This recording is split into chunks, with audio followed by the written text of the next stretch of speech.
Assalamualaikum warahmatullahi wabarakatuh.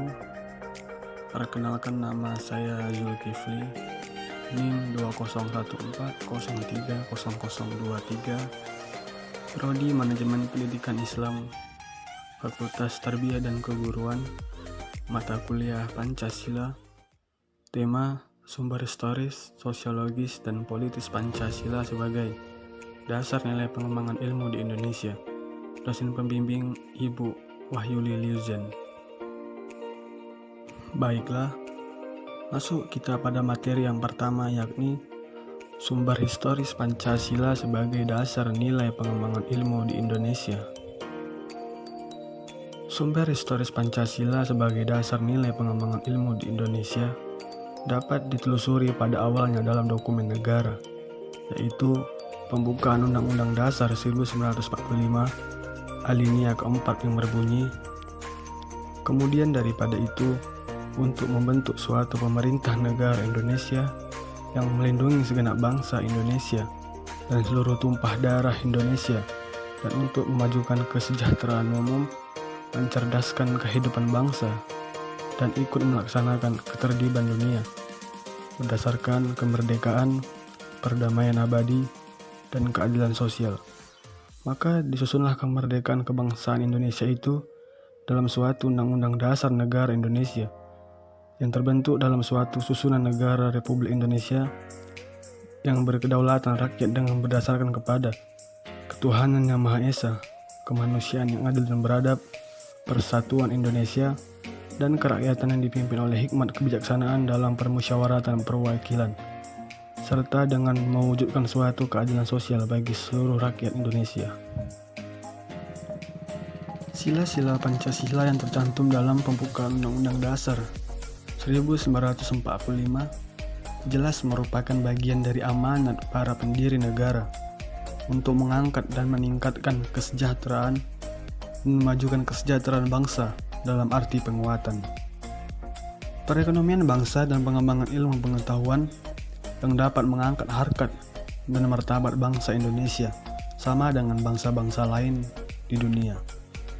Soekarno dalam rangkaian kuliah umum Pancasila Dasar Falsafah Negara pada 26 Juni 1958 sampai dengan 1 Februari 1959, sebagaimana disitir Sefyan Effendi dalam Simposium dan Serasaian Pancasila sebagai Paradigma Ilmu Pengetahuan dan Pengembangan Bangsa 14-15 Agustus 2006 selalu menyinggung perlunya setiap sila Pancasila dijadikan blueprint bagi setiap pemikiran dan tindakan bangsa Indonesia, karena kalau tidak akan menjadi kemunduran dalam pencapaian keadilan sosial bagi seluruh rakyat Indonesia. Sumber historis lainnya dapat ditelusuri dalam berbagai diskusi dan seminar di kalangan intelektual di Indonesia. Salah satunya adalah di perguruan tinggi. Pancasila sebagai dasar nilai pengembangan ilmu baru mulai dirasakan sebagai kebutuhan yang mendesak sekitar tahun 1980-an, terutama di perguruan tinggi yang mencetak kaum intelektual.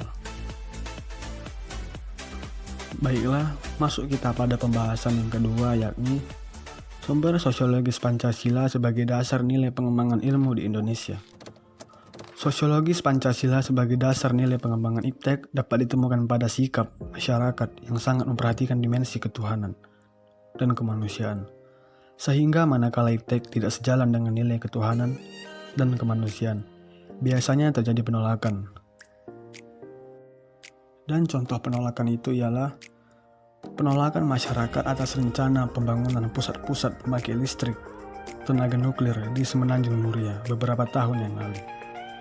Penolakan masyarakat terhadap PLTN di Semenanjung Muria didasarkan kekhawatiran atas kemungkinan kebocoran pembangkit listrik tenaga nuklir di Chernobyl, Rusia beberapa tahun yang lalu. Trauma nuklir berkaitan dengan keselamatan reaktor nuklir dan keluaran limbah radioaktif yang termasuk ke dalam kategori limbah beracun. Kedua isu tersebut memicu dampak sosial sebagai akibat dampak pembangunan PLTN bukan hanya bersifat standar seperti terciptanya kesempatan kerja, kesempatan berusaha, timbulnya gangguan kenyamanan, kemacetan lalu lintas, bising, getaran, debu, melainkan juga dampak yang bersifat khusus seperti rasa cemas, khawatir, dan takut yang besarnya tidak mudah dikuantifikasi. Dalam terminologi dampak sosial, hal yang sedemikian itu dinamakan perceived impact, dampak yang harus dipersepsikan. Kemudian masuklah kita pada materi yang terakhir, yakni sumber politis Pancasila sebagai dasar nilai pengembangan ilmu di Indonesia. Pancasila sebagai dasar nilai pengembangan ilmu di Indonesia dapat dirunut ke dalam berbagai kebijakan yang dilakukan oleh para penyelenggara negara. Dokumen pada masa Orde Lama yang meletakkan Pancasila sebagai dasar nilai pengembangan ilmu atau orientasi ilmu, antara lain dapat dilihat dari pidato Soekarno ketika menerima gelar Doktor Honoris Causa di UGM pada 19 September 1951. Ia mengungkapkan hal sebagai berikut. Bagi saya, ilmu pengetahuan hanyalah berharga penuh jika ia dipergunakan untuk mengabdi kepada praktik hidup manusia, atau praktiknya bangsa, atau praktiknya hidup dunia kemanusiaan. Memang sejak muda saya ingin mengabdi kepada praktik hidup manusia bangsa dan dunia kemanusiaan itu. Itulah sebabnya saya selalu mencoba menghubungkan pengetahuan dengan perbuatan, sehingga pengetahuan ialah untuk perbuatan dan perbuatan dipimpin oleh pengetahuan. Ilmu dan amal harus wahyu mewahyui satu sama lain. Buatlah ilmu berdui tunggal dengan amal. Malahan angkatlah derajat kemahasiswaanmu itu kepada derajat mahasiswa patriot yang sekarang sedang mencari ilmu untuk kemudian hari beramal terus-menerus di hadirat wajah Ibu Pertiwi. Baiklah, kesimpulan dari Pancasila sebagai dasar nilai pengembangan ilmu ialah Pancasila sebagai dasar nilai pengembangan ilmu. Artinya kelima sila Pancasila merupakan pegangan dan pedoman dalam pengembangan ilmu pengetahuan dan teknologi. Beberapa terminologi yang dikemukakan para pakar untuk menggambarkan peran Pancasila sebagai rujukan bagi pengembangan ilmu, pengetahuan, dan teknologi, antara lain Pancasila sebagai intellectual bastion oleh Sofyan Effendi, dan Pancasila sebagai common denominator values oleh Muladi, dan Pancasila sebagai paradigma ilmu. Pentingnya Pancasila sebagai dasar nilai pengembangan ilmu bagi mahasiswa adalah untuk memperlihatkan peran Pancasila sebagai rambu-rambu normatif bagi pengembangan ilmu pengetahuan di Indonesia. Selain itu, pengembangan ilmu dan teknologi di Indonesia harus berakar pada budaya bangsa Indonesia itu sendiri dan melibatkan partisipasi masyarakat luas. Mungkin hanya ini yang bisa saya sampaikan pada forum video kali ini. Kurang dan lebihnya saya memohon maaf. Semoga video yang saya berikan ini bisa memberikan manfaat untuk kita semua dan menambah wawasan untuk kita semua.